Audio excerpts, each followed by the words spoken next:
Hi, this is Thomas Fontes with Accounting Services Unlimited and keeping businesses in business.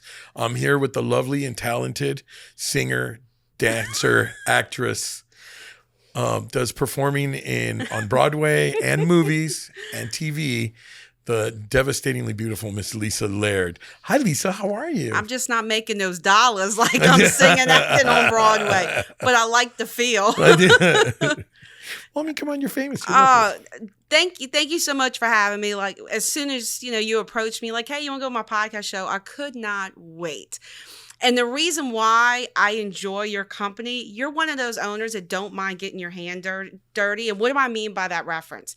Sometimes business owners, let's say they're plumbers, AC guys, they have a bad habit of, I'm going to grow a business, but I'm going to have everyone else do dirty work. I'm going to have everybody else run my business. I'm just going to do what I want to do. And the one thing I love about you, you still do sales calls. You still do sales presentations. Like, you are still presenting your company. So in other words, you wouldn't ask your sales rep to do something that you wouldn't do. So as a sales trainer, I love business owners like you. Love it. I don't think you realize how much I enjoy the sound of my own voice. I would rather do that than anything else. No, I do. And I like it. I think education is important. And I think It's not a presentation to me, it's educating. So, and I love sharing. If I learned something yesterday, I want to share it today. And if I happen to get paid to do it, great. But yeah, no, thanks. Yeah, I love doing that kind of stuff. I see you protect your brand, but you do that so well because, again... Have you seen how I dress? I don't think I protect the brand very well. I'm going to tell you, people who are your customers are not worried about how you dress. It's how you execute your services. So if you're keeping customers and you keep getting referrals, it speaks for itself. And I admire that. And I will tell you that, as a sales trainer, I want to give this example. I'll go into businesses and the owner wants me to fix A, B, C, D with a sales team. And one thing I find is you're asking your sales team to do something you will never do. You don't even believe it. I one time had a lady tell me, she's like, look, I'm having trouble doing cold calls. I'm just not setting appointments. And she's like, I went to my owner because he's a little upset. I'm not closing deals. And she said, look, can I just spend a day with you and just see how you do it? He said, well, I don't do sales calls. I don't do that. Oh, think of that image you just gave. It's like, okay, so you're upset with me that I don't do a good job at soliciting, following up, and setting appointments and closing deals. What a great way to set people up to fail. But you just told me flat out, well, I don't do any of that. Right. That's okay, so how do we fix that? So in other words, you're developing your staff. You're not just hiring them and having another body go solicit. Right. So I wanted to commend you for that. As soon as you said I was coming on the show, I'm like, I know what points I'm going to hit today. Oh, thanks. Well, I mean, it's true. You don't set people up to fail. I mean, I started the company from scratch. I was going door to door in 2006 after Katrina, handing out brochures. I was just talking to an advertising agency and magazine, and she was mentioning some clients that she has that have been my clients for years and years and years that I met walking down Magazine Street or St. Charles and handing out brochures in 2006. I had plenty of doors slammed in my face. I had plenty of insults thrown at me for people saying, wow, you're the owner and you're out here doing this. Wow, you must be broke. I was. But it's a great motivator. Yeah, right, yeah. Yes, having a kid with a baby on the way was a great motivator. And now that they're in college, I'm even more motivated than before. But yeah, no, I mean, there's no way that I would put somebody out there that I'm not willing to do and help them and show them, hey, somebody was mean to you. Somebody slammed the door. Somebody told you, what do they say? Every 9 no's get you closer to a yes. So I will tell you this. Sometimes people will just be upfront. Lisa, rejection scares me. And here's my advice. You need rejection to build a follow-up list. Do you agree with that? Sure. You have to be told, come back, not the right time. No, because I know you've been in business as long as me, but there's companies 15 years ago I approached and it just wasn't the right time. And I stayed friendly. I stayed visible. And then it was the right time. So I always tell everybody, rejection is not always a forever no. And do you agree with that? You got to go back. Sure. And you have to stay relevant.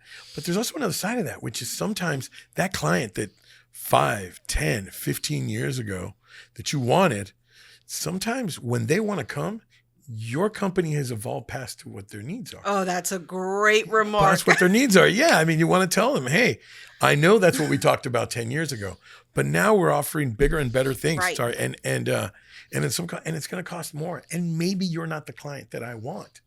I love how that flipped, but it flipped in your control. Correct. I mean, this is how exciting this is. You got rejected. Right. But at the end, you won. That's what I did in college, to be honest, when I was dating women. A lot of times they would say no, a lot of times. And then later on, when they wanted me, guess what? I got somebody better. Yeah, I've seen somebody new. But no, anyway, it's not true. I never did that in college. Anyway, no, but in business, my approach has always been education and also making sure that you talk to clients, listen to clients, right? And you want to offer what they need, not what they want, right? They want a Ferrari that looks beautiful and can go everywhere, but they need an SUV because they're picking their kids up at school, they're going to sports things and everything else. That's what they need. The difference between need and want is huge. And the faster you recognize that and the more efficiently you recognize that with the client, the more valuable you become to the client. Because of course you can sell them the $100,000 and $200,000 vehicle, but what they really need is the $60,000 vehicle. So the example you just painted for me is you're a consultant. Right. Consultants solve problems. Consultants listen to their customer and they plan. But here's the great thing about being a consultant. People don't refer salespeople. They refer consultants. That's the truth. Right. No one's going to send a salesperson to go aggravate their friend that owns ABC Plumbing. Right. But they will refer a consultant that solved a problem at their business. They want to tell everybody about you. So it goes to show you, if you have business coming in from your existing client list, you are consulting more than you are selling, which is the way you want to go. Let's touch on ABC Plumbing. You're right. An ABC plumber that wants to come in and fix your problem is just going to be, anybody can do that. Any plumber can do that. But your ABC plumber can tell them, listen, not only am I going to fix it, let me tell you how to help you so this never happens again. Or if you are going to have plumbing issues, this is the way you mitigate the cost. Right. This is the way you keep things going or fixing it the right way the first time so you never have to do it again. So that's the consultant. So even your ABC plumber can consult. And what happens is that person that owns that house is never going to forget, and they're going to call that plumber and they're going to tell their neighbors, hey, that's right. I saw that you had XYZ plumber at your place. My guy at ABC, he told me to do this. And ever since, everything's been great. And when I have called him, it's for simple things, not for major things. In the meantime, I see they're digging up your yard with XYZ plumber. Yeah. So here's another tip for you. Have you ever had this worded? When someone says, well, Lisa, your prices. One thing I always say is, well, I'm not selling a price. Anybody can come in here and give you a price. Well, nobody's really called me Lisa before. But I think you're hitting the nail when you say, I mean, you're not really selling a price. You're selling a service. Right. And that's something when someone's like, oh, your prices are here and there, which, you know what I really want to say is, well, go use someone else. Right. I mean, if my prices are not for you. Feels good what you can actually say. Correct. Right. Took a while. This is off the subject. So I have a book, The Closer Win the Game of Sales. And I was actually at a networking event, and some guy at my table went on Amazon to look at my book. And he's like, wow, $49.95. That's a little expensive for me. I'm like, well, I have a solution for you. Don't buy it. And he just stared at me, but you're right. No. But you're right. And and he kind of giggled. And I mean, that's how I felt. I said, what, you want me to give you a deal? And I mean, and that's the thing. Everybody wants a deal. But do I think my book is worth it? Absolutely.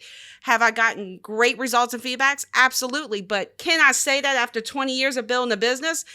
Absolutely. But that's how I feel about price. I understand everybody wants to be in budget, but I know what service I provide. I know what I can do. And I think that you were touching on that example with ABC Plumbing. There's hundreds of plumbing people that can come in with a price, but the one that paints out the right service and execution will win the referrals and win the relationship. Right. And it's like you said, it's all about relationships. In our industry, when you consult and people see results, you're talking about sales, which is, of course, the tip of the spear for any business. And it's always, you have administrative staff, you have finance staff, and you have production staff. and they always hate on the salespeople. One, usually we make more money than they do if you're good at it.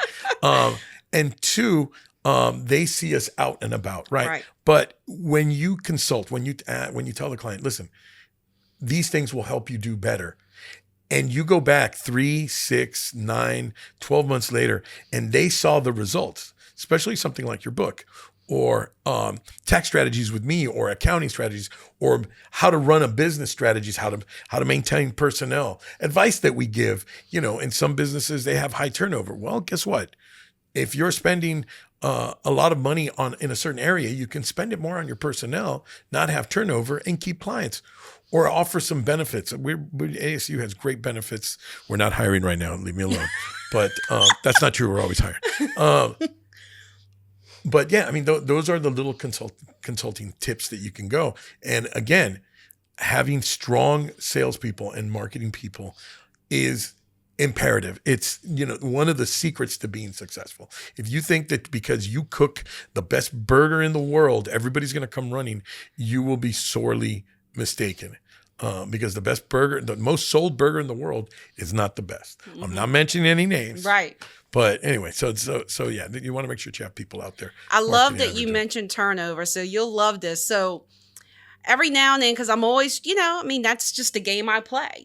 Do you want my services? Here's my price. So I once had a guy, he just didn't think this was a good fit. And the reason why I was there, because he said, I've been through 20 sales reps in 2 years.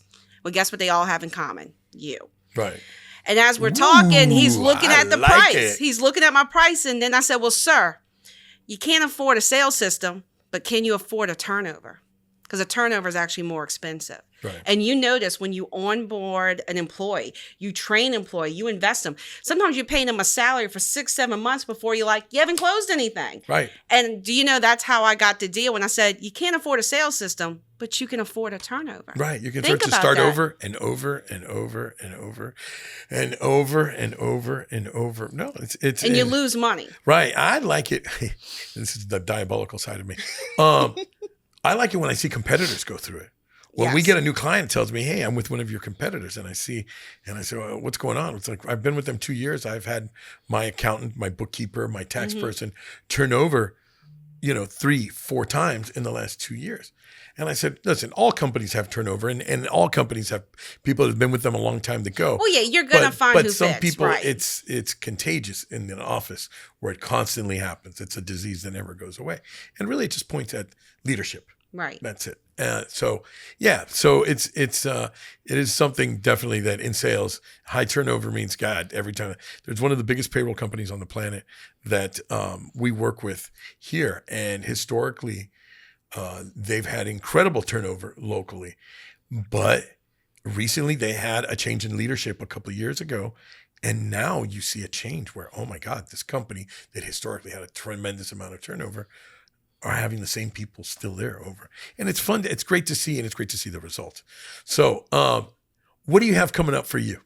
So June 24th, I will be speaking for ABWA in Slidell. What's ABWA? Pretend I don't know. American Businesswomen Association. Men can come, and you can even chime on Zoom. I'm actually going to teach app building.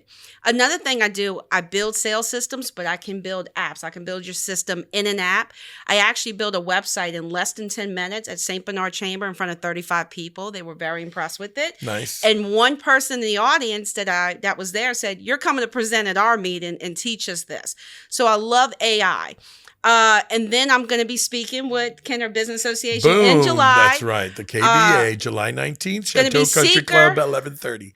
Seeker to closer. So when you're wondering, what is Lisa working on? We're going to talk about LinkedIn and promoting yourself. And let me tell you why. I've actually been researching people on LinkedIn that have 50 to 100,000 followers, like the big dogs. And this is something that puzzled me.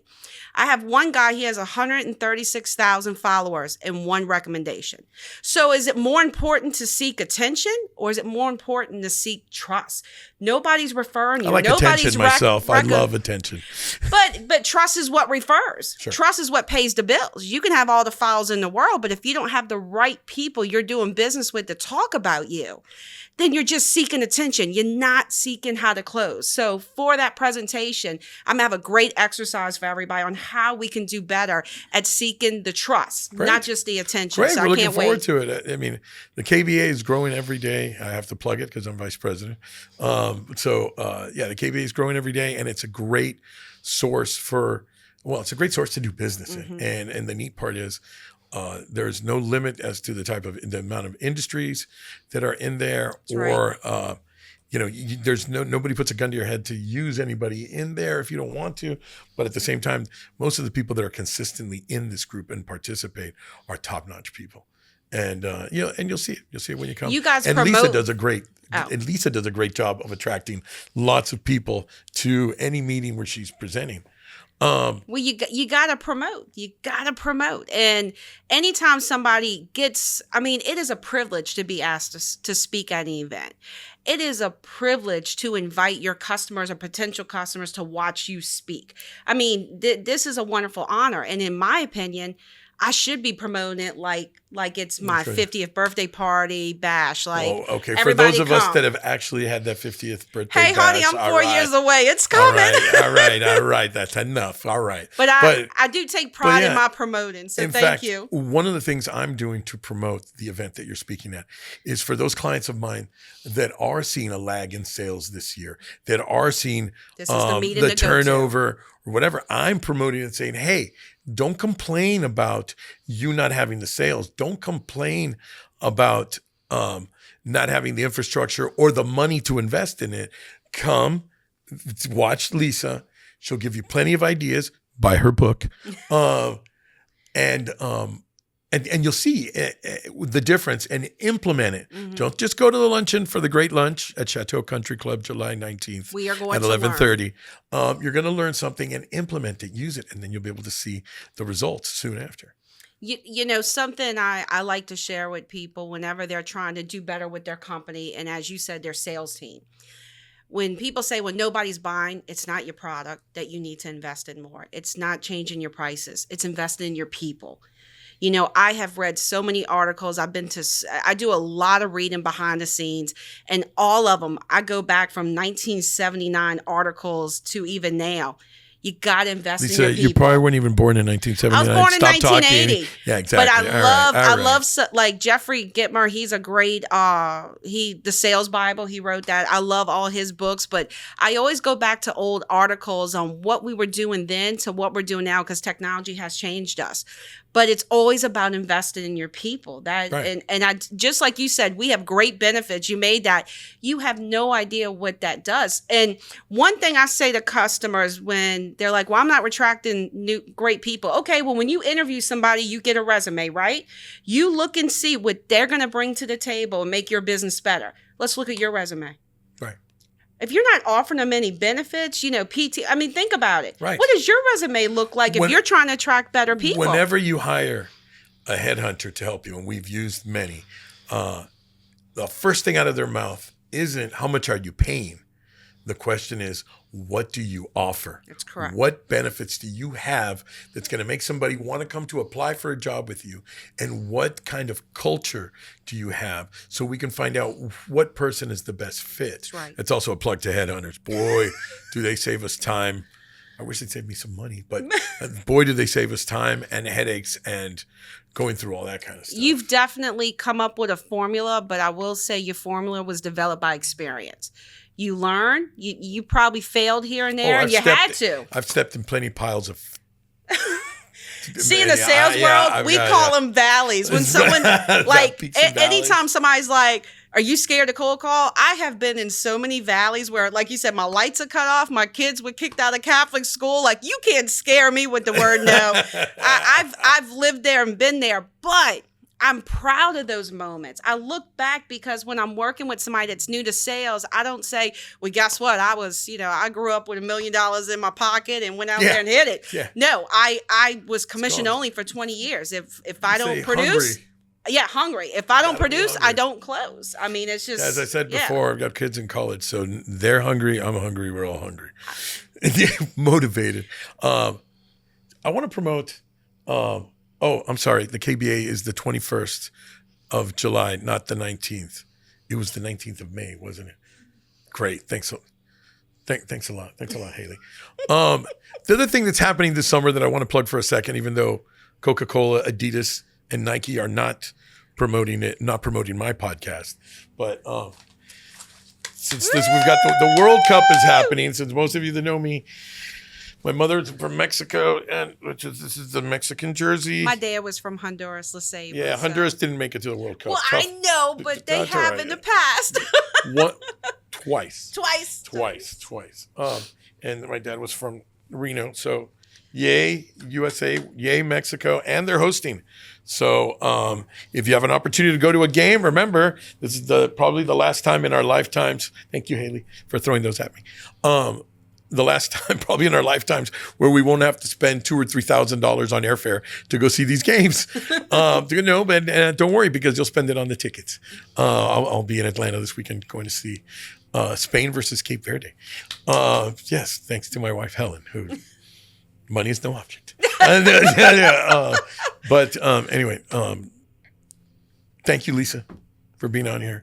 We got to do this again. Oh, absolutely. This is great. This is we fun. speak the same language, and that's what's interesting. That's what I love about a podcast. Well, you're interesting. That's why. Oh. You're But interesting. none of this is planned, and it was a great conversation, and I hope people This is what our watch lunches this sound like. What are you talking about? and they This is go what out they- there and get it. Right. All we need is pizza between us or something. That's it. That's right. pretty much what our lunch is. We can throw in a glass of wine. That's okay. It's great. A okay. glass of wine? A glass. It's not what I remember, but That's okay. right. All right. Whatever. I'm Thomas Fontes with Accounting Services Unlimited and Keeping Business in Business. And this is Lisa Laird. Yay. Buy her book.